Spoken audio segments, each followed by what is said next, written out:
রাঙামাটির কাপ্তাই উপজেলায় সুশাসন প্রতিষ্ঠায় বস্তুনিষ্ঠ সংবাদের গুরুত্ব এবং গুজব প্রতিরোধে গণমাধ্যমের ভূমিকা শীর্ষক মতবিনিময় সভা অনুষ্ঠিত হয়েছে। চট্টগ্রাম আঞ্চলিক তথ্য অফিসের আয়োজনে এবং কাপ্তাই তথ্য অফিস ও কাপ্তাই উপজেলা প্রশাসনের সহযোগিতায় বুধবার সকাল 11টায় কাপ্তাই উপজেলা পরিষদের সম্মেলন কক্ষ কিন্নরিতে এই মতবিনিময় সভা অনুষ্ঠিত হয়।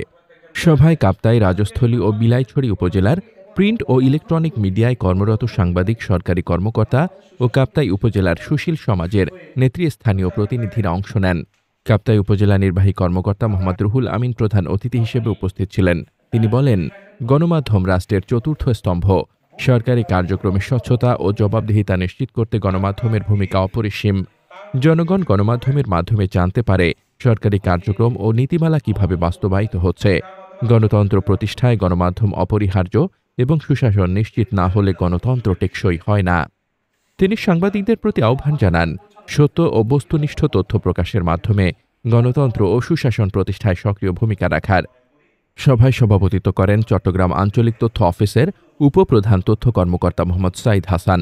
মূল প্রবন্ধ উপস্থাপন করেন চট্টগ্রাম আঞ্চলিক তথ্য অফিসের সিনিয়র তথ্য কর্মকর্তা বাপ্পি চক্রবর্তী। বিশেষ অতিথি হিসেবে বক্তব্য রাখেন চন্দ্রঘোনা খ্রিস্টিয়ান হাসপাতালে পরিচালক ডাক্তার প্রবীর কিয়াং।